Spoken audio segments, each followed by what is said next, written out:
when the subject of money comes up, nobody says a dollar amount. It's always this kind of vague, oh, it's a lot of money or we're broke, but there's never actually dollar amounts discussed. So you internalize these concepts without any actual concrete things that go along with it. And we're not told how to manage our money. We're not given the tasks or the steps or the strategies. It's just, well, you should be saving. Well, what does that actually mean? Because that can be a lot of different things. You say, oh, well, you should make dinner. There's a lot of easy ways to access what those steps are. You need to choose a meal. You need to go to this recipe, and here it is laid right out. That doesn't exist when it comes to the money. That's what I'm really working hard to change. In this world that's filled with so much noise and information, how do we really stand out and be who we were really meant to be?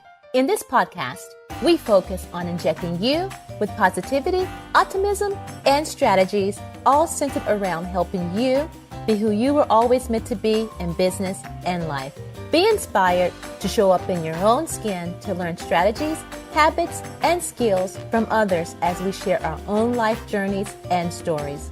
There's no other you, and you know yourself better than anyone else. So be prepared to take away habitual tidbits, tactics that will encourage you to pursue and live your life, not the one others want you to live. Welcome to Stand Out Be You, where you don't have to be perfect, you just have to be you. Welcome back. I'm Tequila Dodard, your host of Stand Out Be You. You are listening to another episode where I bring to you the stories of solopreneurs and small business owners. I'm excited to be here with you today because I have another solopreneur for you. As you know, Stand Out Be You is about capturing the story of you, and I have here with us today Jen Paterson with Dollar Divas. Jennifer helps women change the way they view money, especially when it comes to running a business. If you have any reservations when it comes to money, or you are viewing money in a more traditional way, or maybe you're not too up to date with the current way that money flows in and out, whatever or wherever you are when it comes to money, you want to stay tuned and take a listen. What I loved about this episode is how Jennifer is not afraid to talk to us all about money. She helps women control their money so it stops controlling them, which is huge. Wouldn't you agree? Before we take a listen, have you joined the Stand Out Be You community where all the Stand Out Be You guests are collaborating and connecting and they're helping each other in business and life? I'm in there too. Go to tequiladodard.com/community to join us. You know what? Jen is in there as well. I look forward to having you inside. Okay, Jen, welcome to Stand Out Be You. Tell us a little bit more about you and what you do.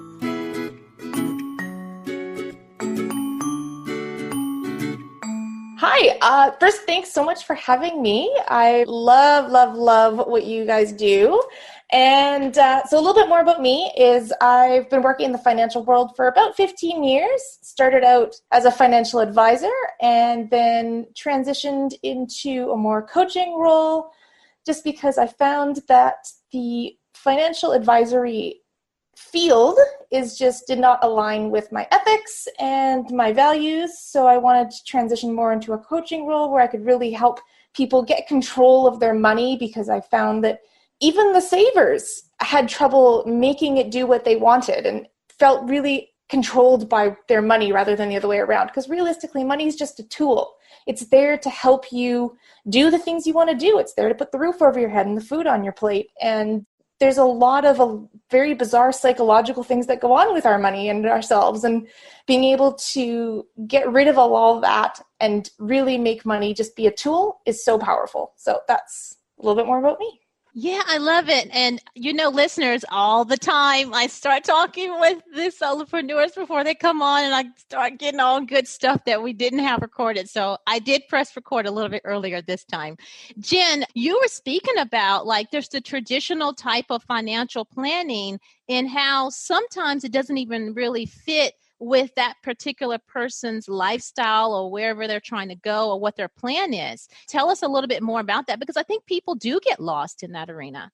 Absolutely. So a lot of the big financial planning firms, a lot of the banks, they are all for-profit institutions. They are there to make money. They have a board of investors. They have people that they're answering to. They need to make sure that money is coming in the door. And so their job as advisors is to sell things at the end of the day. They have quotas. They have people standing over them suggesting that they recommend products to their clients regardless of whether or not they actually need them. And I'm not saying that all financial advisors are bad, because there's some truly amazing ones out there.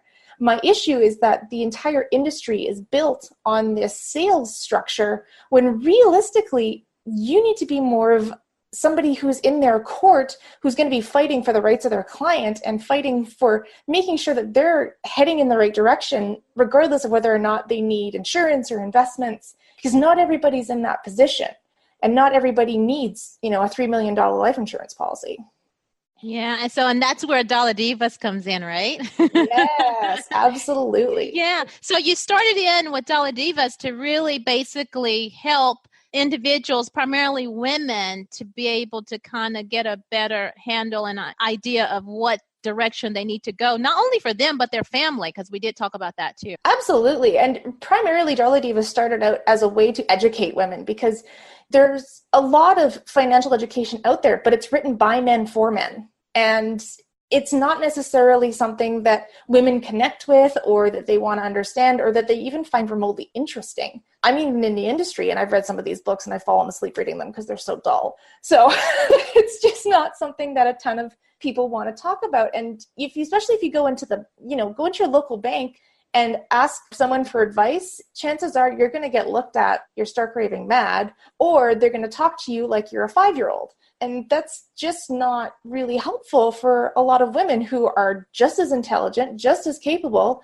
and in a lot of ways are really qualified to handle the money, but nobody's willing to teach them. So that's really where Dollar Divas started, was in that educational side. And then it's just been naturally parlayed into more of a coaching role where, I can come in and help individual families, or specifically more lately entrepreneurs, handle their money in a way that's a little bit more intuitive rather than a lot of the traditional techniques, which really are time consuming and convoluted. Yeah, I agree. And I was telling you, I'm like, I think it's so important for the woman to know more about their money. And one of the things I was mentioning is, like, 10 years ago, my husband and I will set up a plan, and I had it for 10 years. And he was like, 10 years? Oh my God. And I was like, yeah. And of course, now fast forward 7 years later, he's like, oh my God, I'm so glad that we put this plan in place. And of course, when you do have a plan, I'm assuming that you do planning with them, you will probably have hiccups and go off the plan, but it's really great to have a plan in place. So then you can come back and get on track with that particular plan. And so great that you're doing this for women, I think. Well, not only that, you got to plan for the rainy days, because they're going to happen. You don't know when it's going to happen, but something's going to go wrong eventually. And so maybe it's today that your hot water heater bursts, or maybe it's 3 months down the road when your car needs new tires. So when you create a plan that's planning for those rainy days, then you can stick to it a lot better than just flying by the seat of your pants and then going, oh, we need to deal with this right now, and we don't have the cash available, and suddenly we're now digging ourselves into debt, and it becomes a big spiraling mess. So creating those plans and planning for those rainy days that, you may not know what it's going to be, but it's coming. You'll have a lot less gray hair at the end of the day. Exactly. And they always come. I don't know why. I think mine always come at the beginning of the year. I don't know if everyone else's comes at that time. So tell us a little bit more about Dollar Divas. So let's say an individual was interested in really finding out more or even working with you. Tell me about the process. So they meet Jen, they come in, they start, getting information from you. What's that process look like? It really can be a lot of different things. So if I'm working with somebody one-on-one, then usually we would do like an introductory 30-minute to an hour call just to make sure that we get along, because dealing with your money is a very intimate thing. And so if you don't like me as a person, then chances are you're not going to like what I have to say. So usually I do a 30 to 45 minute call just to get to know somebody, get to know what what it is that they're looking for and make sure that I'm the right person to be helping them, because I'm not necessarily the right person in every situation. There may be somebody who does just want someone to do investments for them, and I don't do that anymore. So that is figuring that out. And if it is the right fit, then we would map out a plan. So we can either do kind of a monthly retainer, so I'm just on call for whenever you need me, or it's based on how much time we spend together after that first hour. So that first hour is always free. And then beyond that, we charge $100 for an hour of my time, and we can spend 1 hour a month together. We can spend 5 hours a month together, depending on how much hand-holding you really need through the process. And most people, it's a lot more intense up front. And then as things progress and they get a little bit better at incorporating some of the techniques and methods that I suggest, we see each other a lot less frequently. And it's usually more just kind of check-ins and seeing anything that pops up, or maybe a little refresher every once in a while when things get a little haywire. Yeah.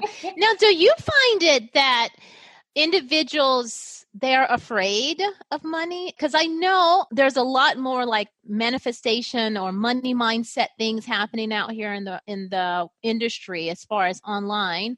And I think it just in general. Do you find that people are afraid in the beginning to really uncover and speak about their money or their situation? I think there's a lot of shame involved, first of all. So it's not necessarily that they're afraid of money. It's that they're afraid to admit some of the things that they may have done that they think are not appropriate or not the right move, or, they feel guilt and they don't want to be embarrassed about some of the things that they have done. Whereas, I can tell you, I worked in credit counseling. I have seen the worst of the worst of the worst. So chances are you're not going to shock me with what you've got to say.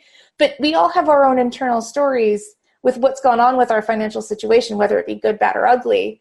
And there's that sort of shame that comes along with opening up and being really vulnerable with somebody new.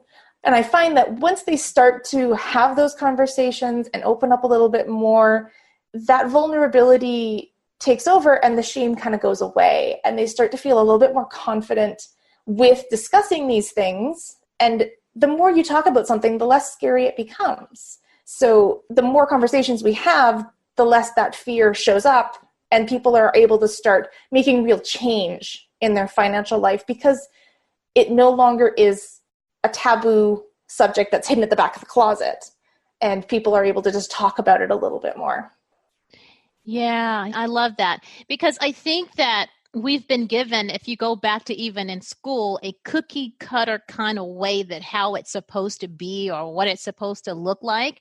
And then what happens as you continue to live your life, everyone's life is different. Everyone's goal is different. Everyone may even want a different type of lifestyle. So it doesn't all fit in the same box for everyone the same way. So when we're given that cookie cutter type of way or approach with our monies and it didn't work, I can see where that would cause an individual to kind of feel like they maybe have failed. But I want, the listeners to know that, you know what, you always have a chance to come back. You always have a chance to make something new or do something different. And that's what Jen is talking about here on the call. That's what she does for women, Dollar Divas. Sorry, the other thing I wanted to mention is, that cookie cutter image, it's so vague. Everywhere you look, when the subject of money comes up, nobody says a dollar amount. If you ever watch TV, reading in books, it's always this kind of vague, oh, it's a lot of money or we're broke, but there's never actually dollar amounts discussed. And so you internalize these concepts without any actual concrete things that go along with it. And we're not told how to manage our money. We're not given the tasks or the steps or the strategies. It's just, well, you should be saving. Well, what does that actually mean? Because that can be a lot of different things. We know we should be saving, but nobody says how to do it. You say, oh, well, you should make dinner. There's a lot of easy ways to access what those steps are. You need to choose a meal. You need to go to this recipe, and here it is, laid right out. That doesn't exist when it comes to the money. That's kind of what I'm really working hard to change. I love that. And it is so true. The only time that I really started seeing that was online on the industry where individuals are saying, I do these 10K months or whatever kind of months. But also it gets under my skin a little bit of that because maybe everyone's financial success is not mapped out the same way. And maybe it is that you're just trying to maybe replace your current 9 to 5 like salary, and you don't need to be making that high amount. I don't know, but you have to plan it particularly for your situation. And that's what I love that you're doing, Jen, is you're meeting with these individuals one-on-one and you're asking them, what does success look like for you? What does financial success feel like for you? Absolutely. And I've met people who are making $200,000, $300,000 a year and are still broke. And I know people who, I've got one client of mine in mind, and she makes a very modest income of probably less than $60,000 a year. And she always has cash, lives a very comfortable life and has no debt, so the numbers, when you say people, they're making 10K months. Well, yeah, what are you doing with that 10K? Is that actually 10K you're getting to keep? Or are you losing 9K of it because you're having to pay 16 people to make that 10K happen? So there's just so many ifs, ands, or buts that you just don't know unless you're in it. Yes. And it's your life, it's your world, and it's meant for you to actually build it the way that it will fit within your lifestyle and what you want to do. I am so super jazzed and I cannot wait. Listeners, so that you know, she's going to be inside of our Facebook community and we're going to have her as a standout expert to really talk in more detail about this. But I'm super excited to have her go into more detail of how individuals can really start this out in their life. And we just, we're very intimate in there. And I really think this would be a great gift, not only to the community, but for everyone that comes in contact with you. So tell us, Jen, how would we go about getting connected with you? Absolutely. So we are on all of the social media platforms. I will admit that I do have a Twitter account, but I'm never actually there. So if you do want to reach me, don't try and reach out on Twitter. But I am on Facebook all the time. You can find our business page, which is Dollar Divas. We do have a private Facebook Dollar Divas group where you can come and ask your questions. And don't worry, it's a closed group, so your nosy neighbor is not going to be asking you about that crazy post you made in the Dollar Divas group. Don't worry about that. And you can also find us on our website, and you can contact me through there if you have any questions. I'm happy to respond to emails and answer any of those crazy questions that you may not want to post publicly.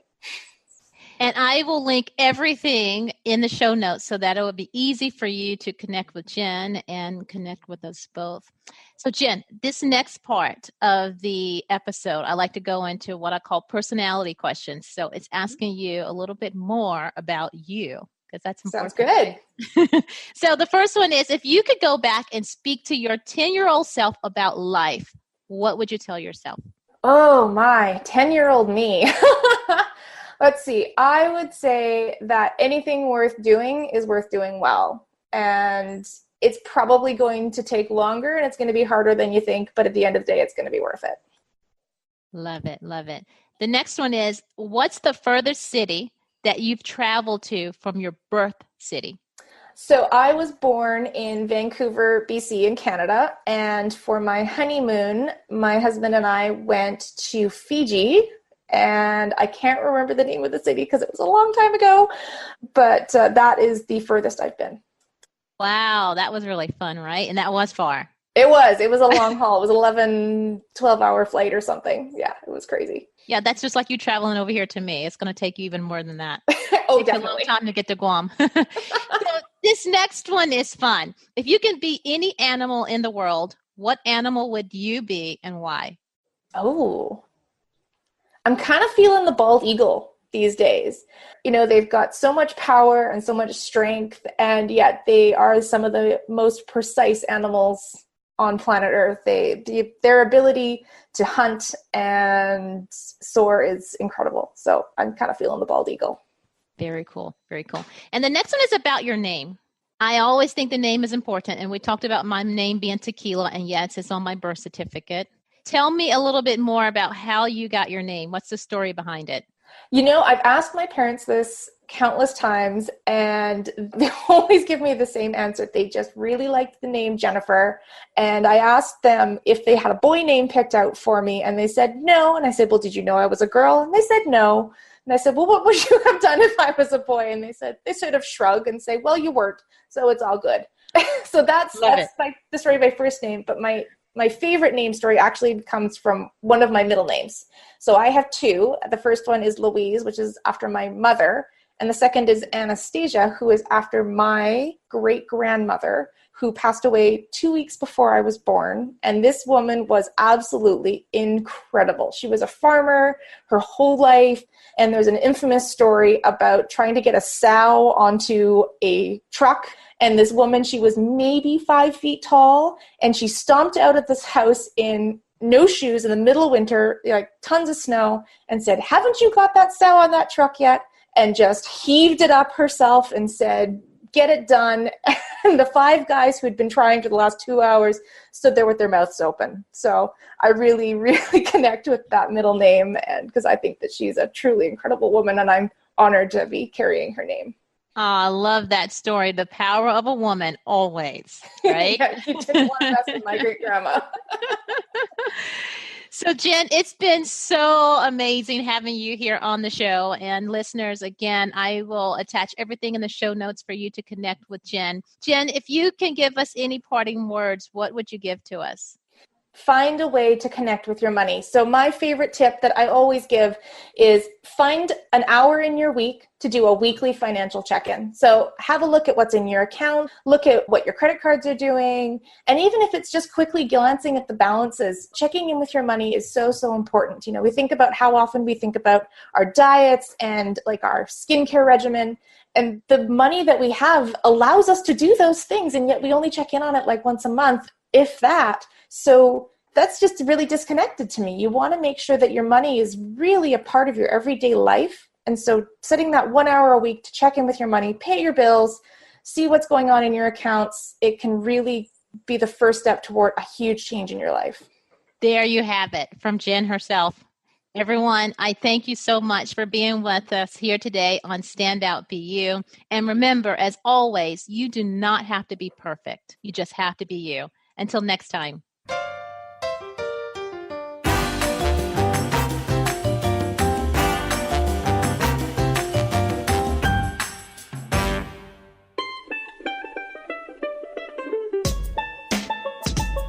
Have you been thinking of starting a business, or have you been sitting on an idea that you need to really get out there, but you just don't know how to do it? You don't know the right way, or you don't even have a strategy at all. Well, I have you covered. Let's find out your signature strength. For this mini workshop, determine what you should be doing in your life right now using the information you already have inside of you, as well as the skills. It's a free video that will help you get back on track with your purpose and help you define what it is that you should be doing right now. You can go to tequiladodard.com/signature3 to get started.